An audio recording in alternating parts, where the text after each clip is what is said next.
hoje minha mensagem eu quero falar sobre propósito. Viva 2024 com propósito. A vida, a gente já sabe, a vida é uma caminhada que a gente faz todo esse tempo que estamos na Terra. Mas quando a gente se encontra com Deus, essa caminhada passa a ter um propósito. Deus, Ele não te encontra, Jesus, Ele não te encontra para deixar a tua vida da maneira que ela já era. Ele te encontra para trazer algo novo, para transformar a sua vida, para te dar um alvo, para te dar uma direção, para te dar um propósito. Então a sua caminhada aqui na terra, a vida que você está vivendo, os filhos de Deus têm um propósito. Deus te deu um propósito. O salmista vai dizer que todos os dias dele foram escritos por Deus antes de ser concebido. Antes de todos os seus dias existirem, Deus já havia escrito o seu propósito. E o nosso propósito, ele é personalizado, irmão. Você não foi feito numa forma. Deus não te colocou numa forma. Ele te criou de forma exclusiva. Você é importante para Deus. Deus te deu um propósito diferente de qualquer pessoa que estiver aqui. Ninguém aqui tem o mesmo propósito, entenda isso. Paulo vai falar sobre o corpo de Cristo. E ele fala que a igreja ela é o corpo de Cristo e cada membro dela é um membro do corpo. Cada um tem a sua função. Além de cada membro estar no lugar em que deveria, também cumpre a função que deve cumprir. Para que esse corpo avance, para que esse corpo caminhe. Então, irmão, você como parte do corpo de Cristo, você tem um propósito. Deus tem uma história escrita para você. Mas nós precisamos caminhar nessa vida como quem tem propósito. As nossas ações, aonde a gente vai, as pessoas que estão à nossa volta, precisam ser pessoas que nos levem ao nosso propósito. E será que estamos vivendo conforme o nosso propósito? Será que estamos vivendo a nossa vida como alguém que tem propósito? E Deus nessa noite está nos chamando para 2024 viver uma vida de propósito. E eu queria atentar a 2 textos nessa noite. Então, abra aí a sua Bíblia em Atos 20.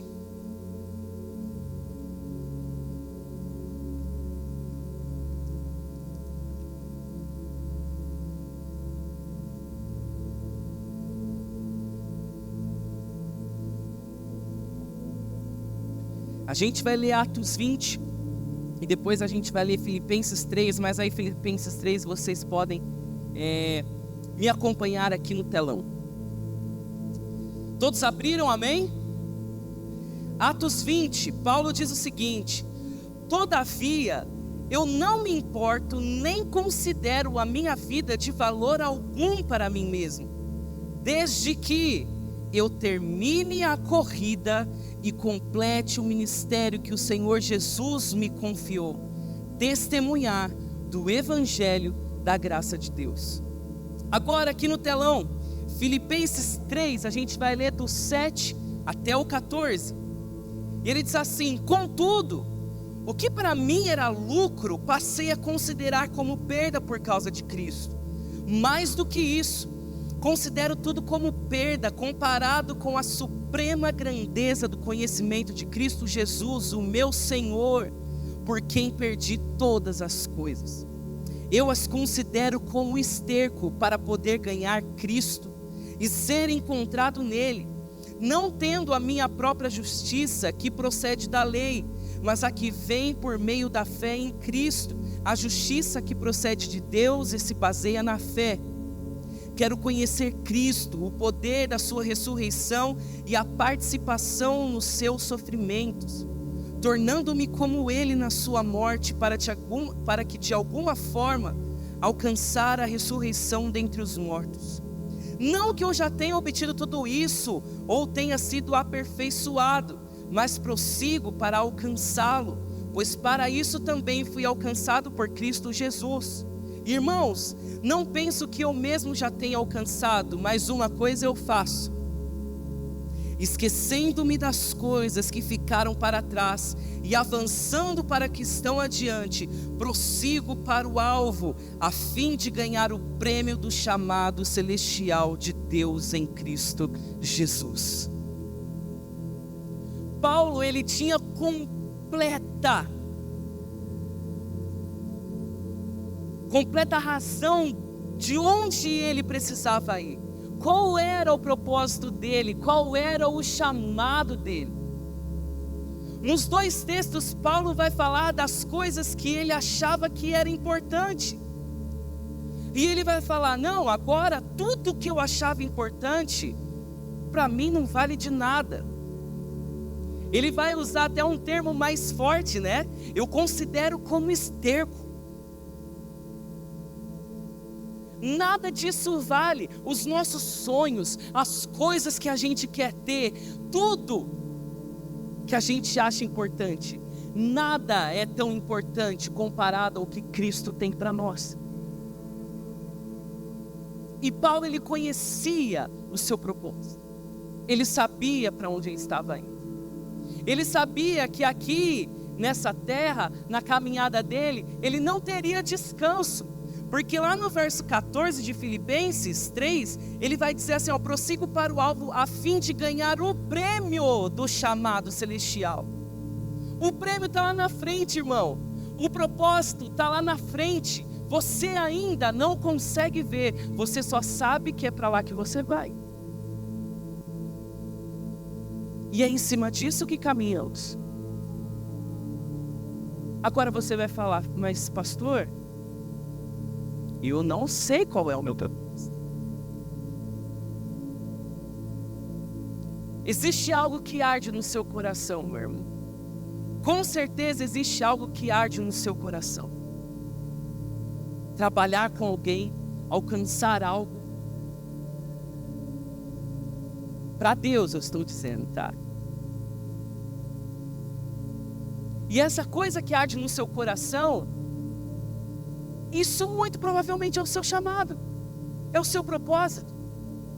Um dia uma mulher chegou no pastor e falou assim, pastor, o meu coração arde por crianças há 15 anos.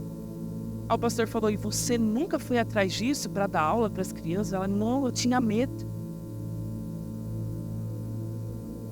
Será que a gente está estagnado assim? Eu tenho medo de fazer.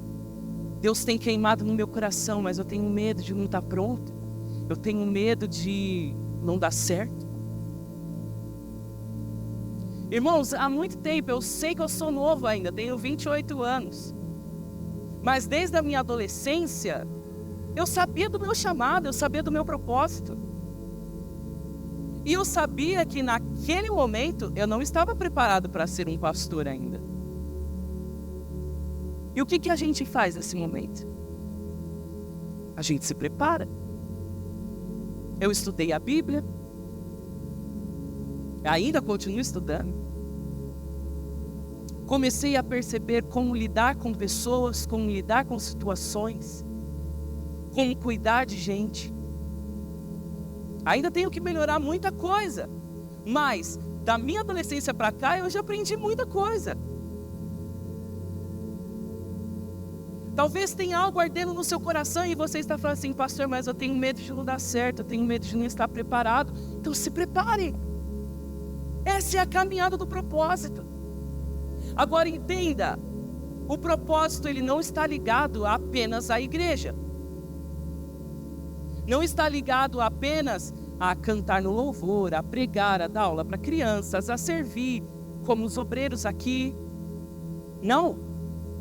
Saiba que o seu negócio também é um ministério. Aonde você está inserido, trabalhando, também é seu ministério. O lugar que você está estudando também é seu ministério. A sua casa é o seu ministério. Tudo tem um propósito. Se você pegar todos esses lugares onde você está, o seu negócio, você consagrar ao Senhor, você está caminhando em cima do seu propósito. Consagre ao Senhor. Eu lendo o livro Eclesia, do Ed Silvoso, que foi o livro que ajudou a gente a montar todo o script, né, do Eclesia, da nossa comemoração de 25 anos, lá conta diversas testemunhos de pessoas que consagraram o seu negócio ao Senhor e transformava a vida das pessoas que estavam ao seu redor. O dono de um motel nos Estados Unidos, para quem não sabe, um motel nos Estados Unidos não funciona como aqui. Um motel nos Estados Unidos é como se fosse uma pousada, tá? Mas havia uma rede de motéis nos Estados Unidos onde o tráfico de mulheres, né, prostituição, ele estava imperando naquele motel. Até que o dono daquela empresa, um dos funcionários daquele motel se converteu. E toda vez que ele ia limpar os quartos, ele consagrava os quartos ao Senhor.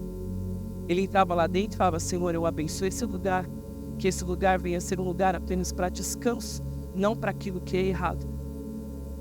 Com o decorrer dos anos, o dono da empresa de motéis se converteu.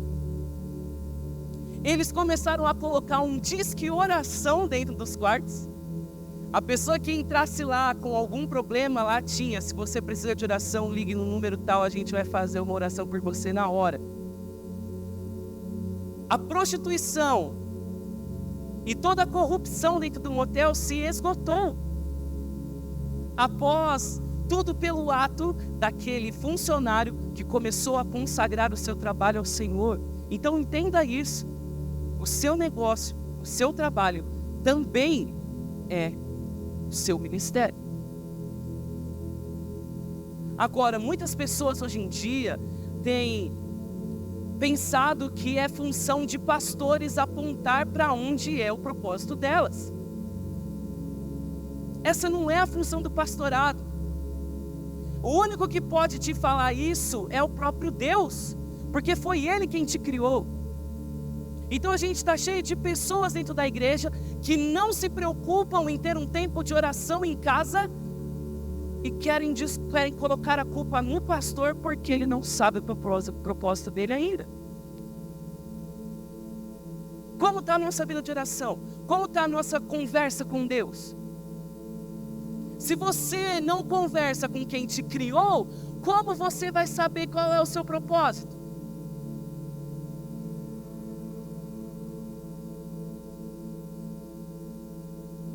Precisamos disso. O único que pode te dar o alvo, o propósito, é o Senhor, porque foi Ele quem escreveu toda essa história. Agora, temos vivido como pessoas que têm propósito? Temos caminhado em cima de um propósito? Sabe quando a gente deixou de viver como alguém que tem propósito? Quando a gente deixou de perguntar para Deus se o que a gente vai fazer está debaixo da vontade dEle. Muitas vezes a gente está tomando decisões drásticas na nossa vida, de mudanças completas na nossa vida, e a gente não para questionar ao Senhor: Senhor, é isso que o Senhor deseja? O panfleto Meus Alvos para 2024. Se você não escreveu ainda, eu te desafio, antes de você escrever, feche os seus olhos, ore ao Senhor: Senhor, que os meus alvos venham de encontro ao seu propósito. Que o que eu escrever aqui dentro venha me direcionar e me levar ainda mais perto de onde o Senhor me deseja. Agora, se você já escreveu e você não fez isso, faça a oração de Jesus. Senhor, essa é a minha vontade, mas ela não importa. Faça assim. Isso é viver debaixo do propósito. Isso é viver como alguém que tem propósito. A nossa vida é direcionada para isso. Todas as nossas escolhas é direcionada para o cumprimento do nosso propósito. Será que temos vivido assim? Será que temos vivido como alguém que tem propósito? E eu vou falar sobre 3 coisas importantes quanto ao nosso propósito. Primeiro, os companheiros da jornada. Na nossa vida, pessoas vêm e vão. Eu já tive diversos amigos que vieram, depois foram, vieram outros, foram, vieram outros de novo e foram. Isso é natural no meio da jornada. Isso é natural. Mas as pessoas que estão entrando em nossa vida, todas elas também estão cumprindo o propósito delas. E parte do propósito delas pode ser os ajudar. Assim como muitas vezes o seu propósito também vai ser alavancar alguém. Que as pessoas elas vão e vêm. Por isso não fique tão triste quando uma pessoa for. Eu tenho uma pessoa que eu amo de coração porque essa pessoa investiu tempo em mim. Na minha adolescência, o pastor Jairo, ele foi um catalisador na minha vida, na liderança. Eu fiquei debaixo da liderança dele por 5 ou 6 anos, mais ou menos isso. E ele em todo o tempo, ele veio cuidando de mim, me dando ferramentas, me ensinando a lidar com pessoas. De vez em quando tomava umas broncas. E não era porque eu era filho do pastor Ronaldo que eu falava assim, meu pai é dono da igreja. Você não pode falar comigo assim não. Nunca fiz isso. Baixava a cabeça, tá certo já. Foi alguém que entrou na minha vida e me ajudou na questão ministerial. Ele me impulsionou. E tem pessoas que vão entrar na sua vida, que vão te impulsionar, que vão te entregar ferramentas para você cumprir o seu propósito. Olha o que diz Provérbios 13:20. Aquele que anda com os sábios será cada vez mais sábio, mas o companheiro dos tolos acabará mal. Existem pessoas que vão caminhar por você e vai falar assim, pega isso, pega aquilo, usa isso para aquilo, vai dar certo, usa. E depois de um tempo aquela pessoa vai seguir o propósito dela, porque parte da caminhada ela já te ajudou. E muitas vezes você vai ser essa pessoa. Você vai ser essa pessoa que vai ajudar com a sua maturidade, com a sua experiência. Você vai dizendo para a pessoa que você está ao lado, faz isso, faz aquilo, não faz isso, não faz aquilo. E através disso você impulsiona as pessoas para o propósito dela. Você é impulsionado para o seu propósito. E são pessoas importantíssimas na nossa vida. Importantíssimas. Outro tipo de pessoa que precisamos na nossa vida, pessoas que nos confrontam. Pessoas que vão dizer para nós, quando a gente está errado, vai apontar o dedo, você está errado, irmão. Não deveria estar fazendo isso, não era para estar falando aquilo. Você está pensando o quê? E muitas vezes a gente está trazendo as pessoas para o nosso lado, só as pessoas que nos acariciam. O nosso propósito está em jogo. E a gente está colocando pessoas que estão assim para a gente. Você errou, coitadinho. Coitado, né? Poxa vida, ficar assim. Enquanto a gente está precisando de pessoas que nos confrontem, que vão olhar para a gente, vamos, levanta, vamos caminhar, vamos, você errou, já era, filho, não é para fazer mais. Olha o que Provérbios mais uma vez vai dizer: melhor é a repreensão feita abertamente do que o amor oculto. Quem fere por amor mostra lealdade, mas o inimigo multiplica beijos. Às vezes a gente está achando que aquela pessoa que é toda amável é a pessoa que te quer bem. Mas não. Quem fere por amor mostra lealdade. Quando eu era pequeno, irmãos, eu era tentado na igreja. Todo dia depois do culto, era correção em casa, certeza. Para você ter noção, meu pai, quando ele pegava uma varinha nova, ele me levava para o quarto e falava assim: vamos orar pela varinha. Era assim. E muitas vezes acabava o culto e o meu pai falava assim para mim: em casa a gente conversa. No carro eu já fingia que estava dormindo. Chegava em casa e meu pai falava assim: acorda, vai pro quarto, deita de brinco e abaixa a calça.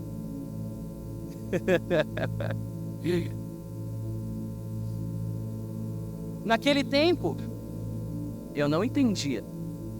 Ainda mais após levar as cintadas ou as varinhadas, ele chegava em mim e falava: eu fiz isso porque eu te amo. E eu ficava assim: que raio de amor é esse? Mas é justamente o que ele está falando.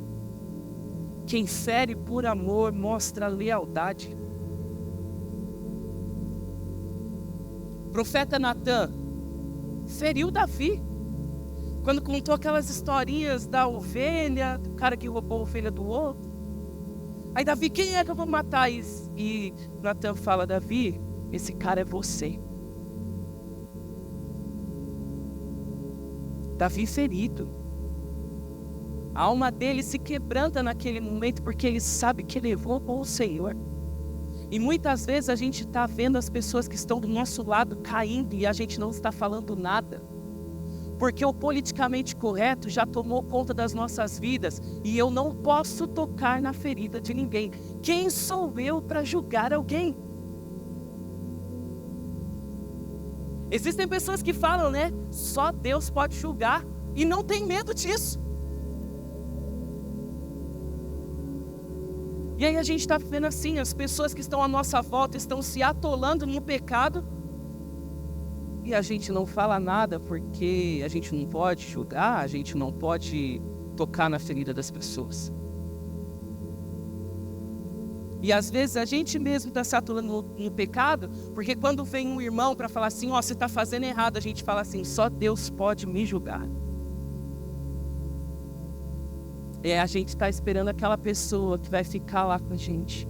Ai, meu Deus, você pecou? Não, é normal. Não é nada, Jesus é amor, Jesus perdoa, tá tudo bem. Quem fere por amor mostra lealdade. Tenha pessoas que te confrontam à sua volta.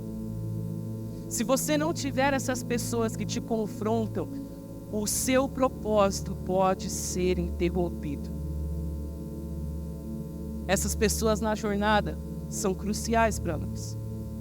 Porque são essas pessoas que nos levantam quando a gente cai. Olha o que vai dizer Eclesiastes: é melhor ter a companhia do que estar sozinho, porque maior é a recompensa do trabalho de duas pessoas. Se um cair, o amigo pode ajudá-lo a levantar-se, mas pobre do homem que cai e não tem quem o ajude a levantar-se. Em quem você tem colocado seu relacionamento? Em quem você tem se relacionado? É esse amigo que te ajuda a levantar quando você cai? Ou é o amigo que te olha no chão e fica, tadinho, ralou o joelho?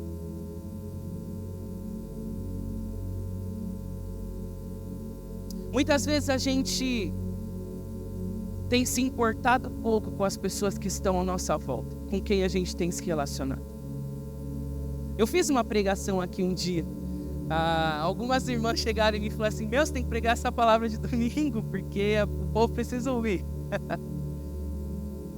Tem uma coisa que eu falo, as pessoas que andam à sua volta precisam ter requisitos. Você precisa ter requisitos de quem vai andar com você.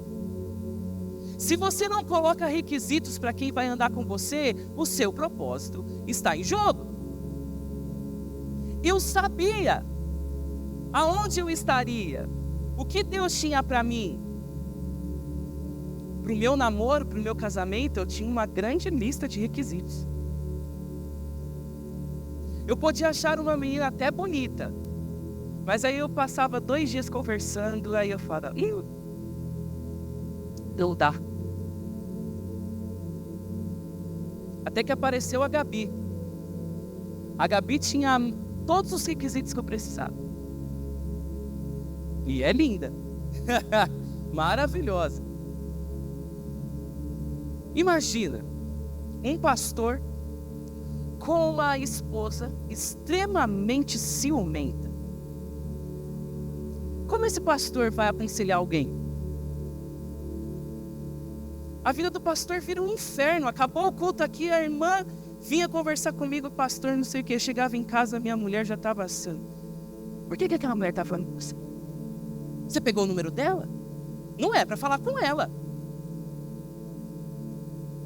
E ainda preciso de uma esposa simpática,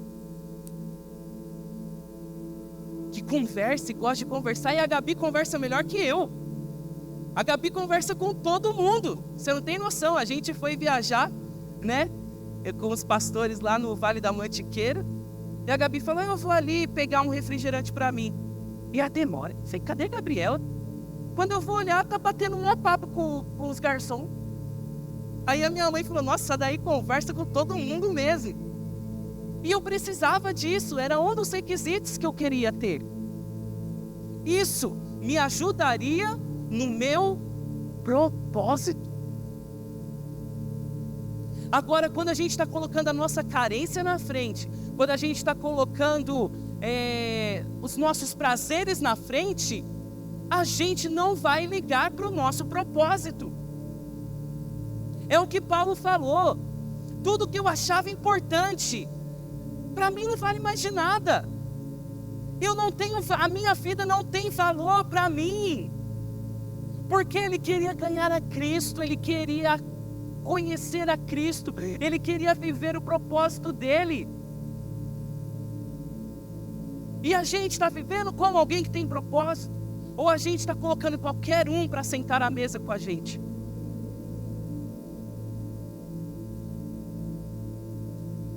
A gente está indo para o cabeleireiro e falando mal do nosso marido, achando que vai resolver alguma coisa. E deixa eu te contar um segredo, não vai.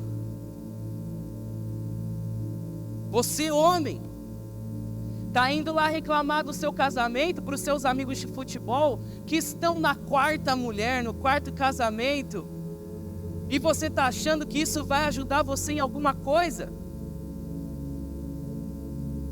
Não vai.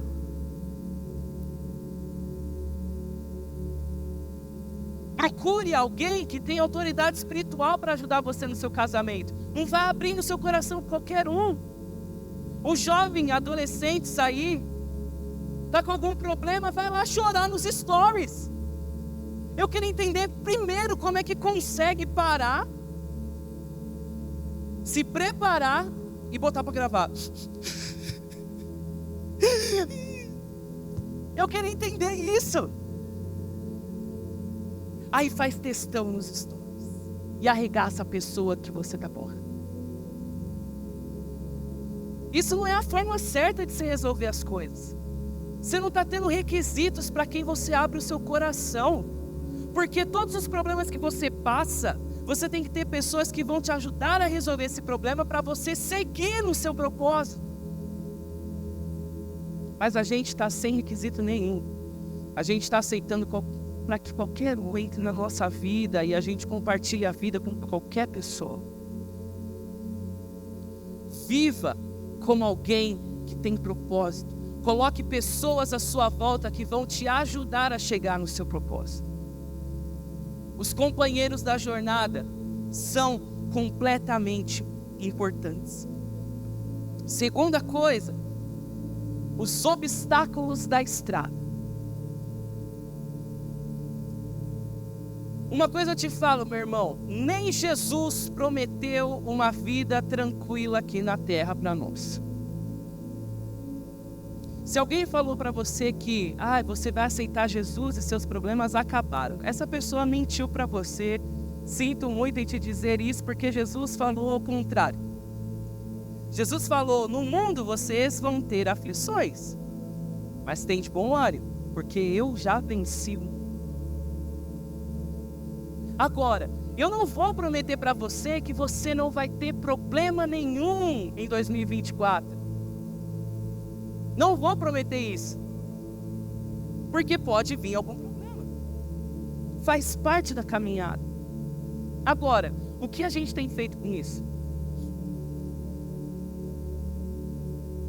O que a gente tem feito com os problemas que aparecem para a gente?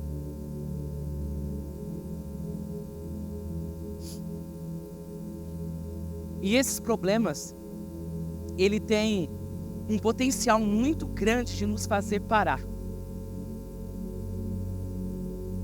Primeiro, os filhos de Deus sempre vão se questionar: Deus, por que eu estou passando por isso?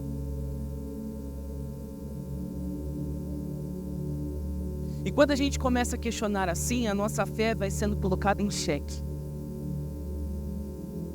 Será que Deus existe mesmo? Será que Deus é esse Deus bom como Ele diz que é? Olha o que eu estou vivendo, olha o que eu estou passando. Será? Será que não é melhor eu parar essa coisa de viver meu propósito e deixar a vida me levar?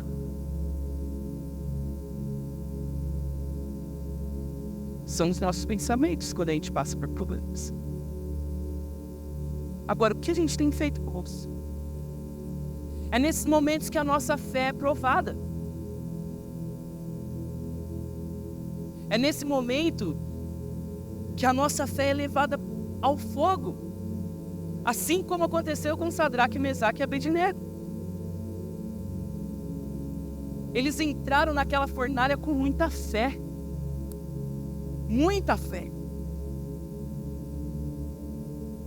E presenciaram Deus aí do lado deles. Se a gente não deixar que a nossa fé ela venha a ser forjada, a gente nunca vai perceber Deus ao nosso lado. Porque existe uma promessa de que Ele estaria sempre conosco. Isso é fato, isso é a promessa. Não é que a sua vida vai ser boa e tranquila até que Jesus volte, não. Mas existe a promessa de que mesmo que você passe pelo vale da sombra e da morte, você não vai temer, porque você sabe que Ele está ali do teu lado. Isso é promessa de Deus para nós. E quando a gente começa a ver as tribulações dessa forma, a nossa caminhada ela continua, ela não é estagnada, ela não é colocada em jogo. Olha o que Paulo fala sobre as tribulações. Não só isso, mas também nos gloriamos nas tribulações, porque sabemos que a tribulação produz perseverança. A perseverança, um caráter aprovado, e o caráter aprovado, a esperança. Paulo sabia como lidar com as tribulações. E se você pega os livros de Paulo e vê o que ele passou, meu irmão, a vida atribulada, hein? Naufrágios, nudez, fome, sede, apedrejamento, prisão, chicoteado. Acredito que nenhum de nós passou por aqui, por isso. E Paulo não desistia. Ele se gloriava nas tribulações. Ele vai falar, é na minha fraqueza que a graça de Deus, ela se aperfeiçoou. Paulo sabia como lidar. E nós? A gente está passando por menos do que ele passou e a gente está falando, ai, eu não sei não, viu? Se eu continuo, se eu faço isso por Deus, se eu não faço. Paulo continuou até o fim. Perseverante. Tendo um caráter aprovado por Deus. Tendo esperança. E é isso que a gente precisa fazer. Transformar esses obstáculos da corrida em coisas boas para nós. É isso que precisamos fazer. Terceira e última coisa que pode acontecer na caminhada: tropeços e quedas. Nós, infelizmente, viemos com um problema de fábrica. Nós temos a natureza do pecado em nós.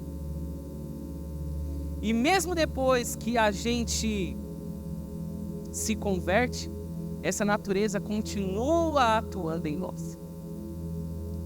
Eu não sei quem foi que disse, mas foi um pensador muito antigo, um cristão, e ele falou assim: fui me batizar para afogar o velho homem, mas descobri que o desgraçado sabe nadar.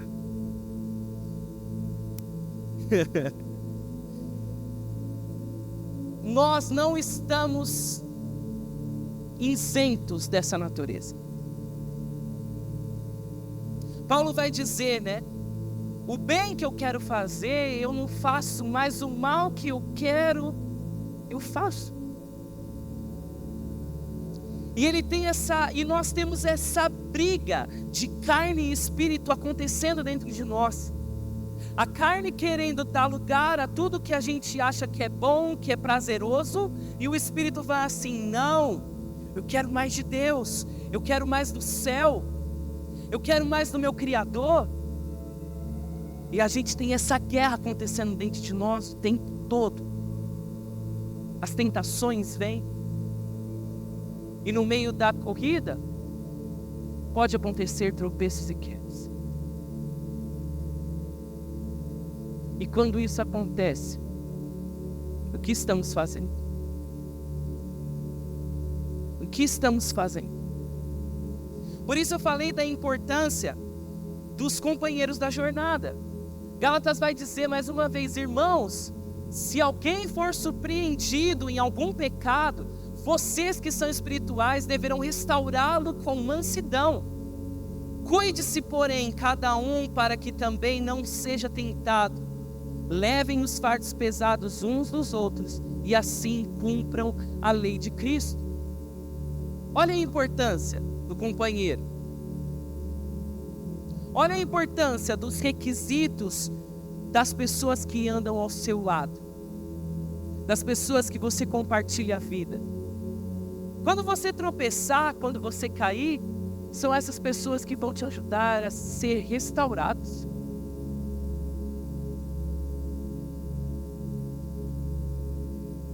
Porque você pode ter certeza, tropeços e quedas vão acontecer na caminhada. E se a gente não tiver esses companheiros que nos ajudam a levantar, que nos restauram, o seu propósito vai ser interrompível. Precisamos dessas pessoas à nossa volta, porque isso com certeza vai acontecer. Mas a principal ferramenta para essa restauração para levantar e seguir em frente não estão nos amigos. Ele é uma das ferramentas. Mas a principal ferramenta está no arrependimento. Entende, irmão? Não adianta você pecar na segunda-feira, vamos dizer, no sábado, você pecou no sábado, no domingo você veio para a igreja, você chorou, Senhor, eu não posso desmentir isso. Na segunda você volta e faz tudo de novo. Aí faz tudo de novo, segunda, terça, quarta, quinta, sexta, chegou domingo, Senhor, desculpa, não pode ter feito isso. Irmão, isso não é arrependimento, entenda. Isso é remorso. O arrependimento, ele gera algo em você. Ele vai te transformar e é uma decisão que você faz de que não vai voltar a cometer aquilo novamente. E o perdão de Deus e a restauração da parte de Deus, ela não vem com o remorso. Ela vem com o arrependimento. Deus não é nenhum bobo que vai te escutar pedindo perdão, perdão, perdão, me restaura, e você sujo na lama ainda. Deus não é nenhum bobo para ficar escutando gente assim. Para ficar limpando gente para que se suje novamente em pouco tempo. E no mesmo lugar, no mesmo erro. Deus não é bobo a esse ponto. Por isso ele é claro que a restauração e o perdão vem através do arrependimento. Você precisa se decidir.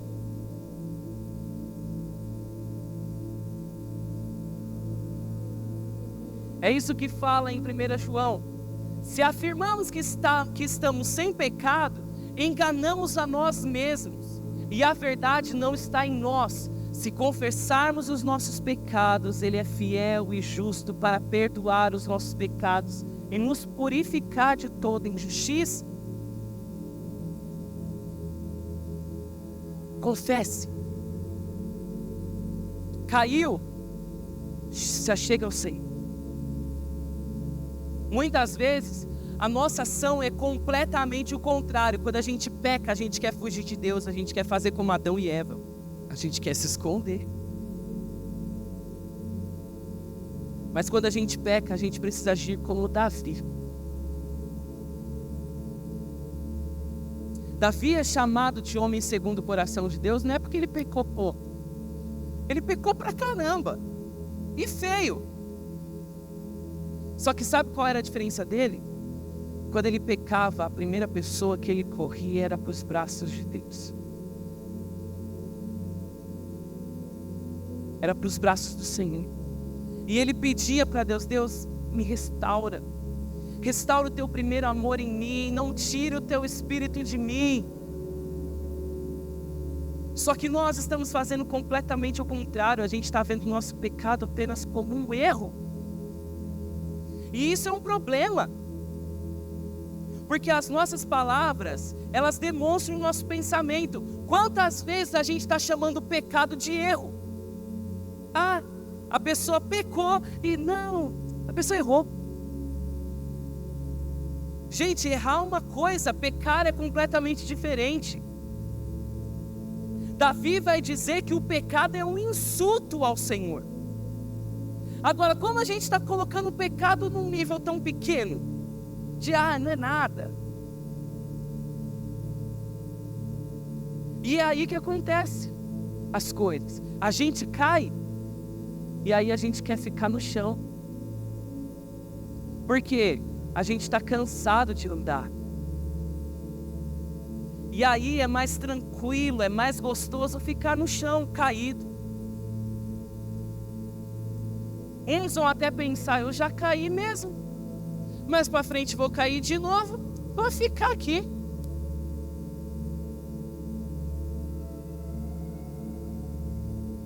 E é assim que a gente está levando a vida? É assim que a gente está vivendo como alguém que tem propósito? As quedas, os tropeços vão acontecer. Mas nós precisamos nos levantar, pedir perdão, correr para Deus e falar: Senhor, não dá para viver assim. Eu feri a tua santidade, não posso viver assim. Restaura o primeiro amor em mim novamente. Nosso Deus é misericordioso. Quem esconde os seus pecados não prospera, mas quem os confessa e os abandona encontra misericórdia da parte do Senhor.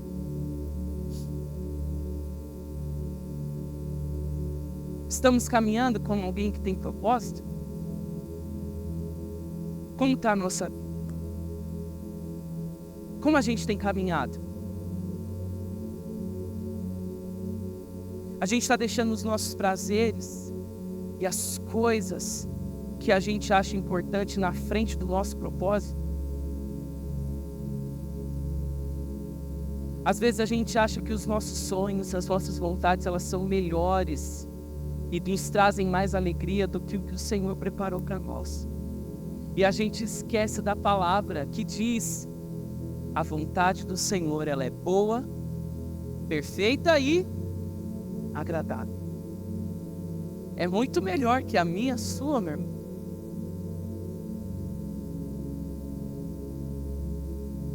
Quem deseja viver 2024 como alguém que tem propósito? Eu sei para onde eu estou indo. Eu sei aonde o Senhor me quer. E minha vida vai ser direcionada a isso. Minhas escolhas, os lugares aonde eu for, as pessoas que vão estar à minha volta. Se eu cair, eu vou levantar e vou prosseguir para o alvo. Paulo vai terminar a vida dele dizendo que ele completou a carreira e guardou a fé. Ele botou em prática tudo o que ele ensinava, tudo o que ele mostrava.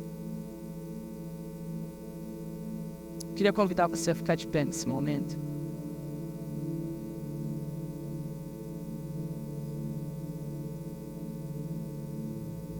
Eu quero, irmão, que nessa noite você realmente reflita como tem sido a sua vida.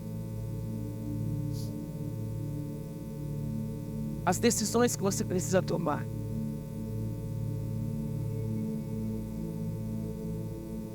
Colocar Deus na frente. Questionar Deus: Deus, essa é a tua vontade para a minha vida? É isso que o Senhor deseja? Eu conversei com o irmão da igreja esses dias. E ele estava falando que ele recebeu uma proposta muito boa para ir trabalhar em outro lugar. Para ganhar muito bem. E ele foi orar ao Senhor. Ele e a esposa dele foram orar ao Senhor. Ele falou: Senhor, é da tua vontade que eu vá trabalhar neste lugar? E muitas vezes falta isso de nós. Sabe, a gente está entrando em namoros sem perguntar para Deus: é essa a pessoa? Eu sempre orava, falou: Senhor, se não for da tua vontade, faz tudo dar errado, mesmo que eu fique tristão, mas pode dar tudo errado. Já aconteceu, irmão, fiquei triste. A menina falou um não. Aí eu falei: Senhor, sério? Mas eu pedi por isso. Falei: Senhor, deixa dar tudo errado. Pode dar um não, eu posso ficar triste. Não importa. Mas a gente está parando de questionar Deus. Deus, é da tua vontade? É onde o Senhor me quer? A gente está recebendo propostas de trabalhos para outras cidades, quando Deus quer que você continue aonde você está. E a gente está indo por causa de dinheiro, sem se importar com o propósito que Deus tem na nossa vida. Eu falo para os jovens: ficar rico não é um problema, não é pecado ficar rico. O problema é o propósito. Qual o propósito de ficar rico? Qual o propósito de enriquecer? É só para comprar uma Ferrari e andar de Ferrari? Sonho pobre. Deus não está ligando para isso. Se você quer enriquecer, que seja para cumprir um propósito de Deus. Essa é a vida do cristão, irmão. Nós não vivemos para nós mesmos, nós vivemos para Cristo. É a vontade dele que importa, é o propósito dele que importa, não é o nosso. Não é o nosso sonho que importa. Eu quero tanto entrar naquela faculdade, mas Deus não quer. Eu quero tanto me casar com essa pessoa, mas Deus está falando não. Eu quero tanto ir para esse lugar, mas Deus está falando não. Não é isso que eu preparei para você. Não é essa história que eu escrevi para você. Mas a gente está agindo como crianças. Mas eu quero. Eu quero. Eu gosto. Vai ser legal. Vai ser gostoso. Viva 2024 como alguém que tem propósito. Viva de propósito. Você colocou todos os seus alvos. Que eles venham estar alinhados com a vontade de Deus para a sua vida. Que eles venham estar alinhados com o chamado de Deus para a tua vida, com o teu ministério, com o teu propósito. Se você quer sinalizar ao Senhor nessa noite, Senhor, 2024, eu viverei para cumprir o teu propósito na minha vida. Eu quero convidar você a vir aqui na frente, a gente vai orar junto. Se você deseja isso, pode sair do teu lugar, pode vir aqui na frente. Eu quero viver 2024 por propósito. Por propósito.